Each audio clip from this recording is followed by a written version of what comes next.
बड़ी खबर बिहार से आ रही है। हमने आपको बिहार में थोड़ी देर पहले की तस्वीरें दिखाई थी, जहां पर बीजेपी कार्यकर्ता विधानसभा की तरफ बढ़ना चाह रहे थे, उनके ऊपर लाठीचार्ज किया था। एक बीजेपी कार्यकर्ता की इस लाठीचार्ज में मौत हो गई है।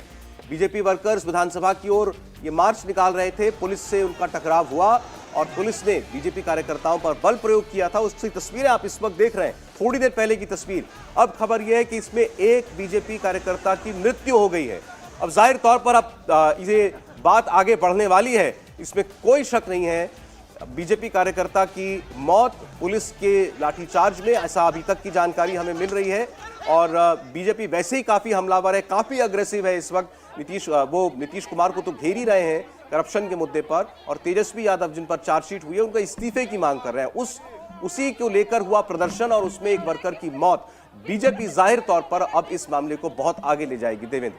बिल्कुल सौरभ, और इस प्रकार की घटना आमतौर पर ऐसे मौके पे लाठीचार्ज होना तो बहुत सामान्य होता है, लेकिन वो लाठीचार्ज में एकदम से इंस्ट्रक्शन रहता है कि आप पांव की तरफ मारें, और मकसद ये होना चाहिए कि आपको उस भीड़ को आगे बढ़ने से रोकना है और उसको एक तरह से, जिसको कहते हैं ना कि पूरा बिखरा देना है। इस मकसद से आप करते हैं, चाहे वाटर कैनन का इस्तेमाल हो या लाठीचार्ज का। लेकिन ऐसा लाठीचार्ज जो कि जिसमें किसी भी व्यक्ति की मौत हो जाए, निश्चित तौर पर वो बहुत ज़्यादा सवाल खड़े होंगे सरकार के ऊपर कि आखिर पुलिस प्रशासन को किस प्रकार का इंस्ट्रक्शन था। क्या इस निर्दयता से लाठीचार्ज करने का इंस्ट्रक्शन था कि आपको जैसे मर्जी वैसे मारें जिसमें किसी की मौत हो जाए? बड़ा सवाल नीतीश कुमार के लिए जरूर रहेगा ये कि कैसे ऐसा हो गया कि पुलिस अगर भीड़ को तितर बितर करने के लिए लाठीचार्ज कर रही थी, वहां से किसी की मौत हो जाए। एक बार इस पर पूरा अपडेट ले लेते हैं। नीतीश चंद्र हमारे संवाददाता पटना से जुड़ गए हमारे साथ। नीतीश, बताइए जरा, लाठीचार्ज हुआ, वो तस्वीर तो हमने भी देखी, अब खबर आ रही है कि एक कार्यकर्ता की जान चली गई।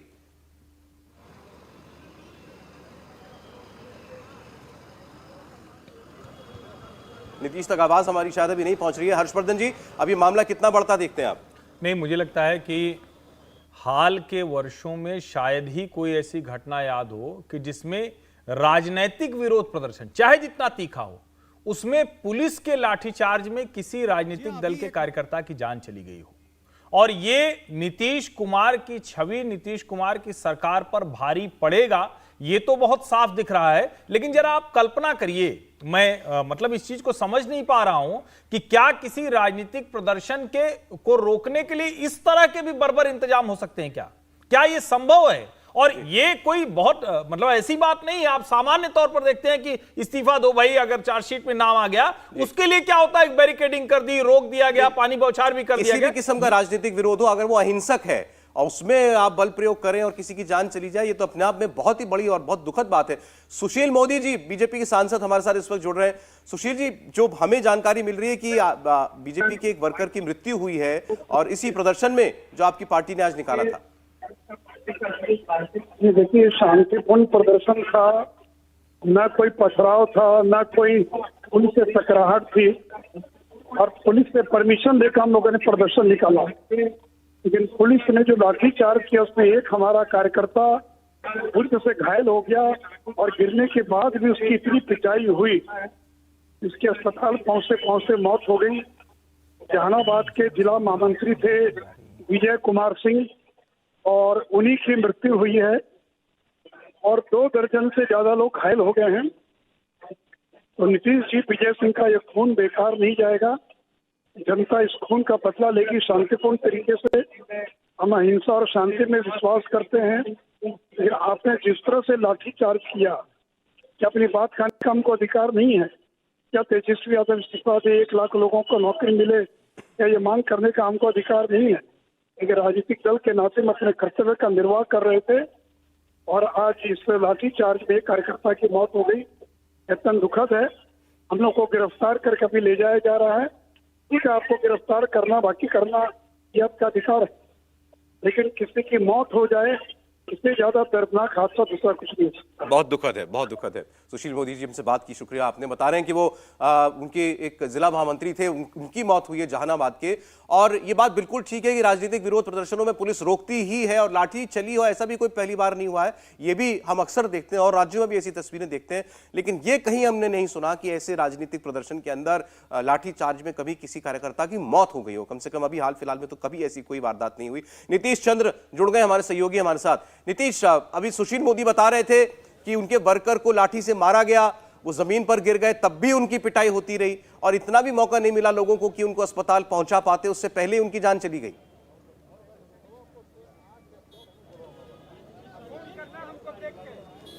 नीतीश,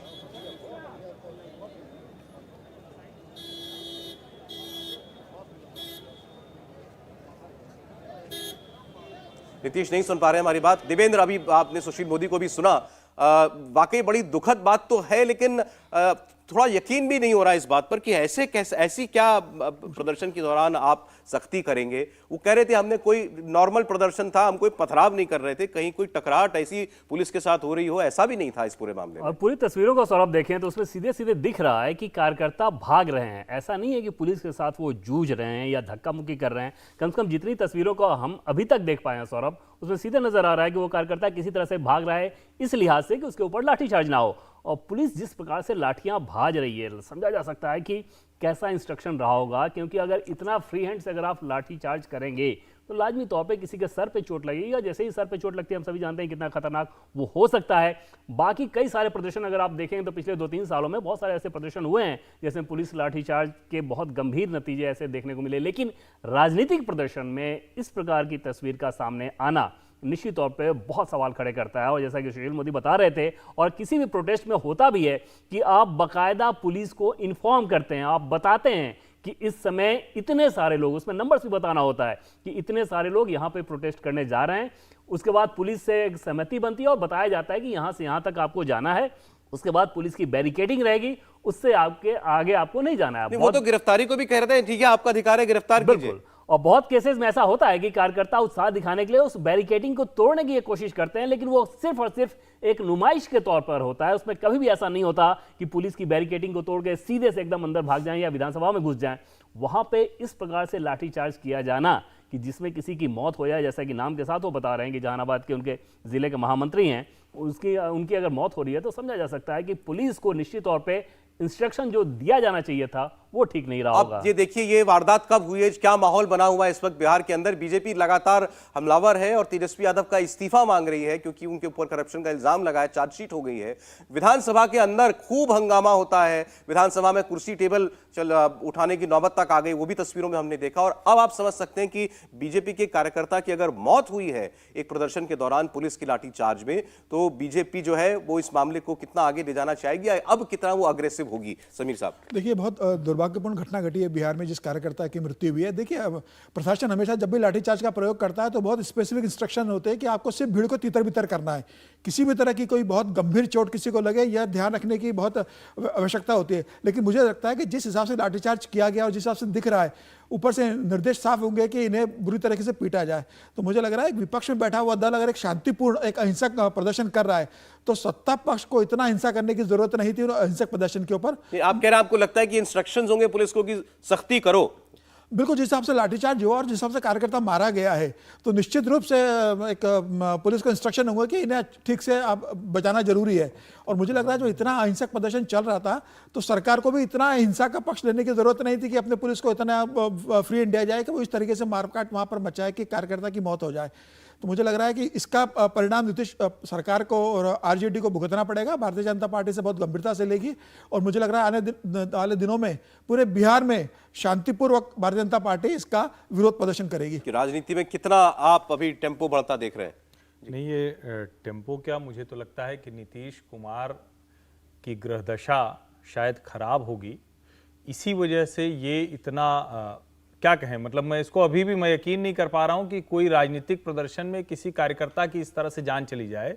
सुशील मोदी जी चूंकि खुद वो बता रहे हैं, इसका मतलब ये है कि भारतीय जनता पार्टी के कार्यकर्ताओं पर लाठीचार्ज करना है, यहां तक तो ठीक है, बर्बर लाठीचार्ज करना है, ये वहां की सरकार ने तय किया। और कहीं ना कहीं उसके पीछे एक बड़ी वजह यह भी होती है कि आपको लगता है कि ये रोज रोज आके वही बात कर रहे हैं, यानी तेजस्वी यादव का इस्तीफा अगर इस तरह से मांग रहे हैं तो हम ये कैसे बर्दाश्त करेंगे, आप फिर दरवाजे पर कर चले आए। तो क्या वहां की सरकार के मन में है कि धरना प्रदर्शन भी नहीं होना चाहिए? और इसके पहले हमने पटना में ही देखा है, पटना में ही पुलिस ने किस तरह से जो अलग अलग अभ्यर्थी थे, छात्र थे, नौकरी मांगने वाले लोग थे, उनके ऊपर भी इसी तरह के बर्बर लाठीचार्ज हुए थे।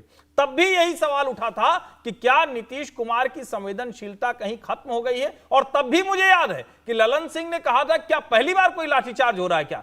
अगर पुलिस में इस तरह का संदेश ऊपर से जाता है तो यकीन मानिए कभी न कभी ऐसी दुर्घटना, इस तरह की चीजें होती हैं। और ये बेहद हृदय विदारक है कि राजनीतिक प्रदर्शन में किसी राजनीतिक कार्यकर्ता की जान चली। कह रहे थे देवेंद्र। और सौरभ, ये बड़ा दुखद ये है, आप सोचे, अंदाजा लगाएं कि ये उस जगह पे हो रहा है जहां के नेता आजकल बार बार इस बात को कह रहे हैं कि देश में लोकतंत्र खत्म हो गया है, देश में संविधान नहीं है, और वहां पे ऐसी तस्वीर है। इसका एक दूसरा दुखद पहलू ये होगा कि बिहार का जो राजनीतिक मिजाज है उसमें से बहुत सारे नेता, सौरभ, अभी ये सोच रहे होंगे कि जिस कार्यकर्ता की मौत हुई है वो किस कास्ट का है, और उसके आधार पे वो ये सोचेंगे कि ऐसा होना चाहिए था कि नहीं होना चाहिए। और ये ज़्यादा दुखद बनाता है इस पूरे पहलू को कि अगर पॉलिटिकल प्रोटेस्ट हो रहा है तो उसको उसी हिसाब से हैंडल करने देना चाहिए।